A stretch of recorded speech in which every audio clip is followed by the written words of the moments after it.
Audio Jungle. Assalamualaikum warahmatullahi wabarakatuh. Halo teman-teman semuanya.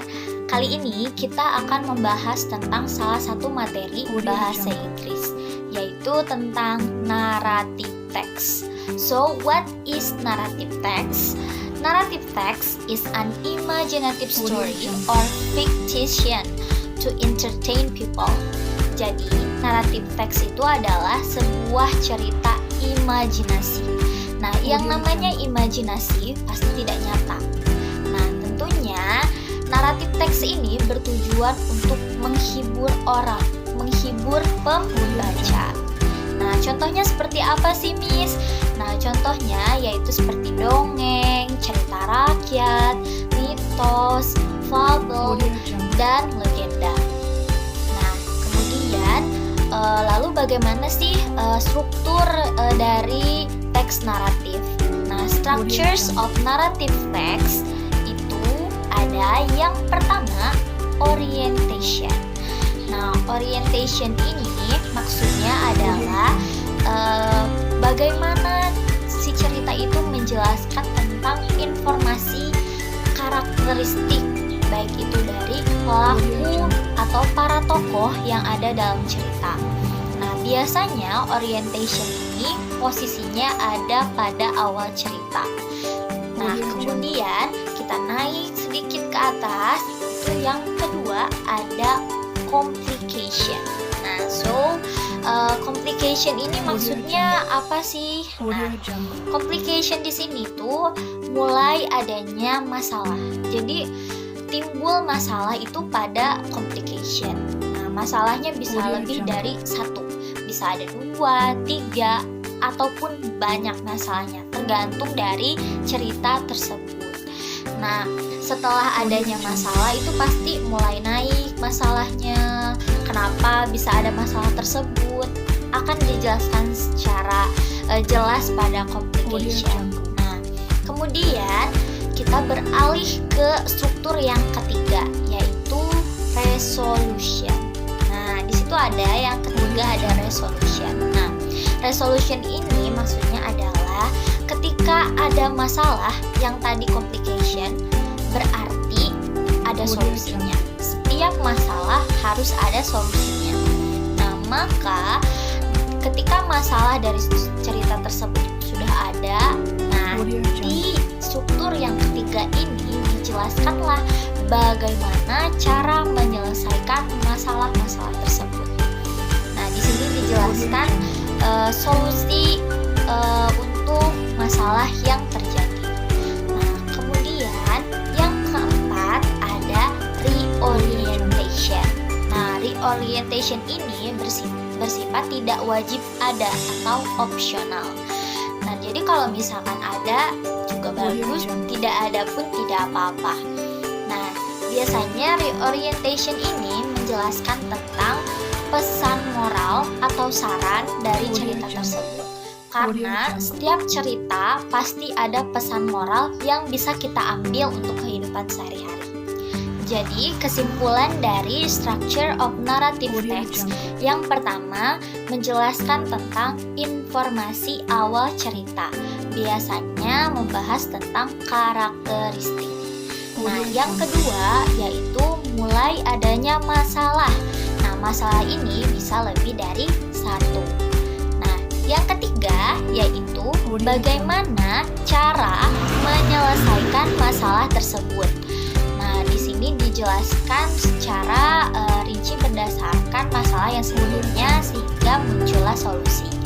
Nah, yang keempat yaitu setiap cerita pasti mempunyai pesan moral yang dapat kita ambil. Kemudian, how about karakteristik of narrative text? Jadi bagaimana sih karakteristik dari narrative text ini? Nah, yang dimaksud dengan karakteristik adalah bagaimana ciri-ciri dari teks naratif. Nah, yang pertama yaitu menggunakan simple past tense or using simple past tense. Nah, simple past tense ini maksudnya adalah lampau atau yang sudah terjadi.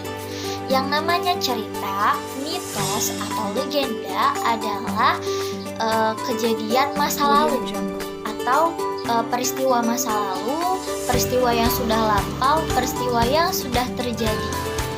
Nah, pastinya menggunakan simple past tense.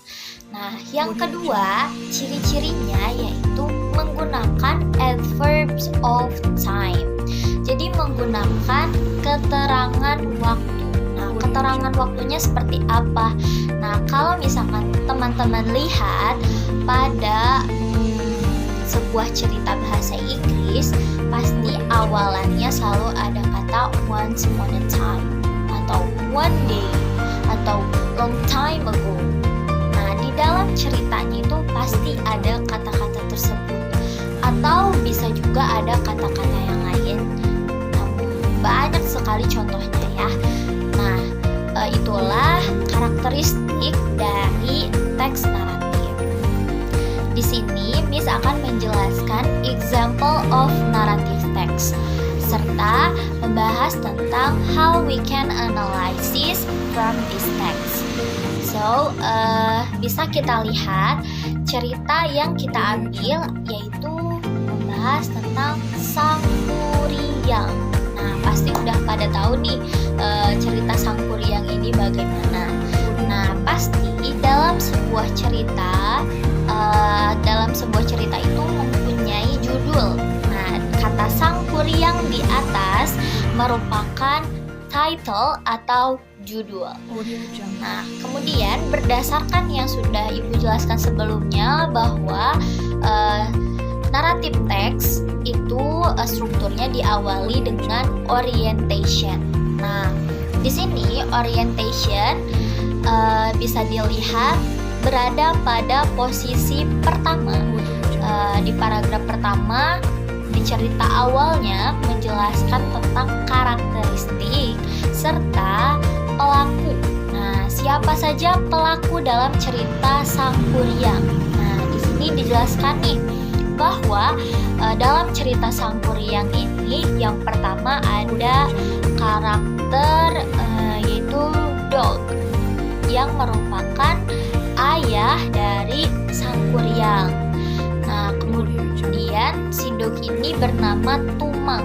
Nah, karakter yang kedua yaitu ada Dayang Sumbi. Kemudian karakter yang ketiga ada anaknya yang bernama Sangkuriang. Setelah kita ketahui orientation pada cerita Sangkuriang, kita beralih pada struktur yang kedua yaitu complication. Mulainya ada masalah pada cerita Sangkuriang. Nah, di sini orientation pada cerita Sangkuriang terdapat di paragraf yang berikutnya, paragraf kedua, yang berawal dari one day Dayang Sumbi asks her son to go hunting with his lovely dog.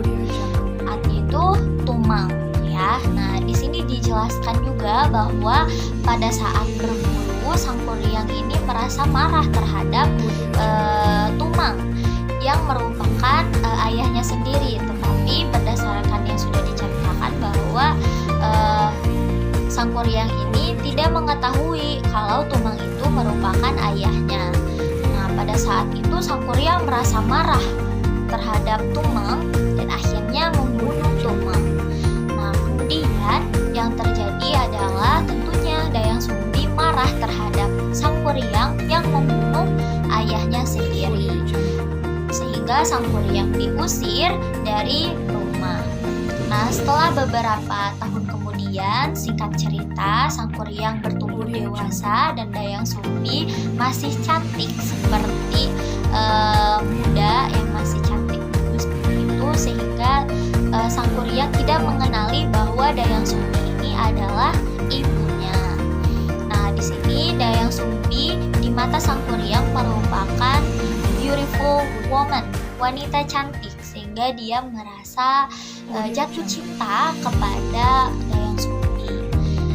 When they were discussing their wedding plans, jadi Sangkuriang ini merencanakan perencanaan pernikahan kepada Dayang Sumbi. Nah, tentunya Dayang Sumbi mengetahui di sini bahwa Sangkuriang ini merupakan anaknya.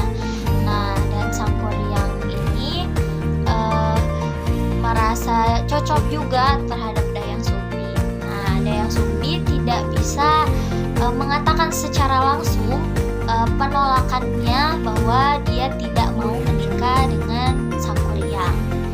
Nah, singkat cerita, Dayang Sumbi ini akhirnya menemukan solusi bagaimana masalahnya yang tidak bisa mengatakan kepada Sang Kuryang ini terselesaikan. Nah, sehingga beralih ke paragraf yang berikutnya. Berdasarkan struktur yang ketiga yaitu resolution. Nah, di sini pada paragraf berikutnya dijelaskan solusi dari permasalahan yang terjadi sebelumnya, yang dimana Dayang Sumbi ini menemukan way atau jalan bagaimana dia menolak pernikahannya tetapi menggunakan caranya sendiri, yaitu dia meminta Sang Kuryang untuk membuatkan perahu besar dalam waktu yang sangat singkat. Nah, itu merupakan persyaratan bagaimana Sang Kuryang bisa menikahi Dayang Sumbi. Jika Sang Kuryang bisa menyelesaikannya tepat waktu dan membuat perahunya secara komplit, maka Dayang Sumbi mau menikah dengan Sang Kuryang. Namun di sini Sang Kuryang melakukan kecurangan agar persyaratannya itu terpenuhi, sehingga Dayang Sumbi menghentikan itu, dan secara tidak langsung Sang Kuryang merasa kaget bahwa waktu yang diberikan ternyata lebih cepat dan dia tidak bisa menyelesaikan persyaratan yang diberikan oleh Dayang Sumbi. Dan akhirnya Sang Kuryang pastinya gagal untuk menikahi Dayang Sumbi, sehingga dia sangat marah. He was very angry and dia merasa marah dan pengen menendang. Nah, akhirnya dia menendang si perahu yang udah dia buat sampailah it fell over and become the mountain of Tangkuban Perahu yang sekarang ada di Bandung. Nah, begitulah singkat cerita dari Sang Kuryang.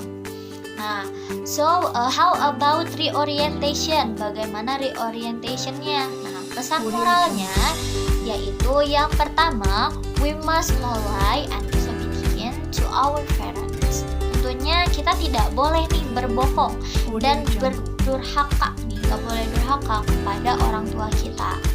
Nah, yang kedua, kita tidak boleh dibutakan oleh cinta. Nah, dan tentunya harus belajar ikhlas dalam menerima kenyataan. Nah, yang terakhir, pesan moral value-nya yaitu we must not cheat in missing something. Jadi kita nggak boleh nih curang dalam mencapai sesuatu. So that is the orientation about Sang Kuryang. Jadi dalam cerita Sang Kuryang ini udah lengkap ya, mulai dari orientation, communication, resolution, dan yang terakhir ada reorientation. Nah, semoga teman-teman semua bisa memahami apa yang sudah disampaikan. Nah, setelah itu silahkan coba untuk analisis menggunakan cerita yang lain sebagai bentuk latihan dari pemahaman mengenai naratif teks. Tentunya kalau kita ingin mengetahui kita memahami atau tidak, kita harus mencari contoh yang lain untuk kita belajar di rumah masing-masing. Jadi semangat untuk teman-teman semuanya, keep spirit and don't forget to smile in every situation. Sampai jumpa lagi di pertemuan yang berikutnya. See you, bye bye. Assalamualaikum warahmatullahi wabarakatuh.